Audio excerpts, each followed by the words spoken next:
Hi, and welcome to Book Chat with Julie. I'm Julie with the Argenta Public Library in North Little Rock, Arkansas. And welcome, and thank you for joining me for another episode of Book Chat.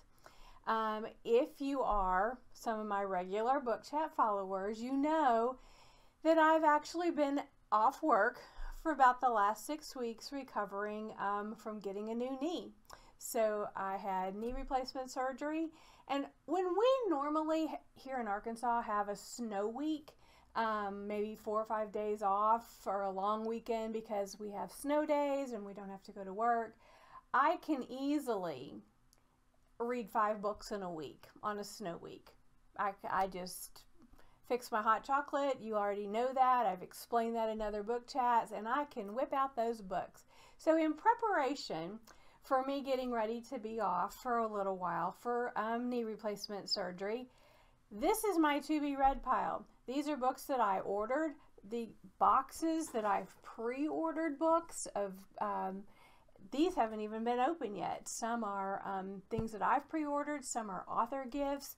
I have some subscription boxes that I get each month, and I haven't even opened them. I was going to save them because being off for 6 weeks, I knew that I would get a book a day.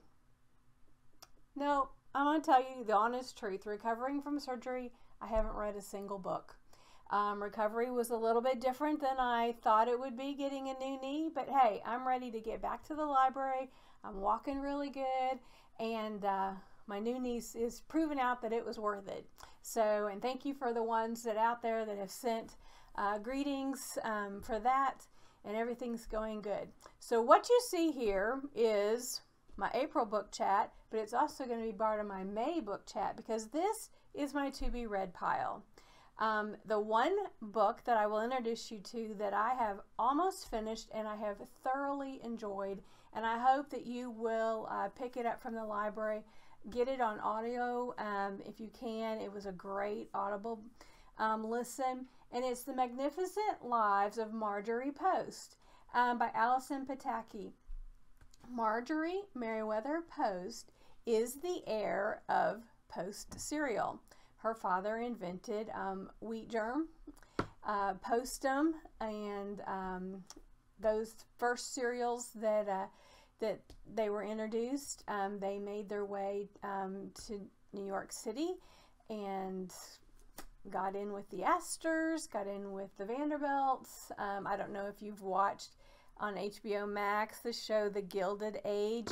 That's kind of where this is set, in that same time period. But this is historical fiction, which you know I love.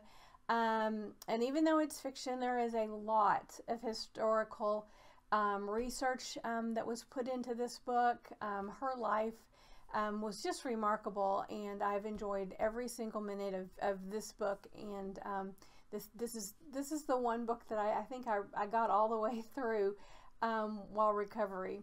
But having all of these books surrounding me was very comforting, just knowing that they were there. A couple of the other books that I'm going to show you that I was waiting for to read. The next one up is one of my favorite authors, Christy Woodson Harvey, The Wedding Veil. I'm probably tomorrow afternoon we'll start this one, and this is a dual timeline, and this is set with the Vanderbilts at the Biltmore Estate. Like I said, dual timeline. Again, historical fiction, but a lot of research went in to The Wedding Veil by Christy Woodson Harvey. That's my signed copy, because you know I love a signed copy. Another one that came in, and these are the 5 that I'm showing you today. Those are the ones that I have on my top. That doesn't mean they're better than all of these, but these are just the 5 that I have on the top of my list. And it is The Christie Affair, and it's by Nina de Gramont. I hope I didn't butcher her name. She's a new author to me. But I will read on the inside. It'll give you a little bit a clue. Why would the world's most famous mystery writer disappear for 11 days? What makes a woman desperate enough to destroy another woman's marriage? How deeply can a person crave revenge? and this is set in 1925, and this is Agatha Christie and her husband, her husband had an affair, and the Christie affair, that again is top on my list to read. Fiona Davis, another favorite, The Magnolia Place, and this is set in New York. I don't know if you remember that Fiona Davis, she picks different landmarks in New York City and does the history and writes about them. She did the Lions of Fifth Avenue last spring, which was a fantastic read. And this one is set at the Frick Museum, about the models and some of the history that went on during that time frame. The Magnolia Place by Fiona Davis. And I know I'm whipping through these pretty fast because I haven't read them. I don't really have a strong review for them, but I hope in May that I will be able to review some of these, or watch when you watch this video, I'll put some reviews down in the comments as I get these read, because I'm ready to read now. This one just came in this week, and I was waiting for this one. Sally Hepworth, and this is more of a thriller. It's a domestic thriller, The Younger Wife, and it just says, the younger wife, she changes everything. So I know that there is the husband, the daughters, the former wife, and the younger wife. Sally Hepworth, I can usually get her books done in a day, maybe a day and a half if I have to cook dinner or do something for my family, but I'm not doing that right now. They're doing that for me. So I hope to get through this one really fast. And she wrote The Good Sister, which came out last summer. She kind of has one that comes out every spring, summer. So those are the 5 that I'm introducing to you today. I can't wait to open these boxes. Some of them I do know what's in them, and some of them I don't. Some of them are surprises.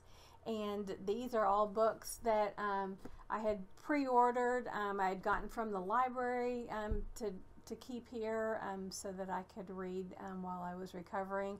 And I have some books that were sent to me by book friends and things. So I'm going to get to them, because by the time I get through getting these done and getting the May book chat reviews ready, you know what time that will be for me, going into June. And I know some of these unopened boxes have some books that I'll be ready for June, because it'll be pool time and deck time and getting out in the sun.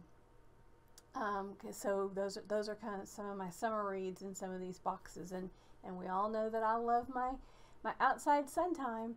So I want to thank you for joining me for the April 2022 Book Chat with Julie, and I hope that you will join me again in May, when we will continue with my to be read stack. There are some good ones in here. I've kind of got them turned so you can't peek, and then we'll see where we go from there. So thank you again for joining me for another Book Chat with Julie, and I will see you in May.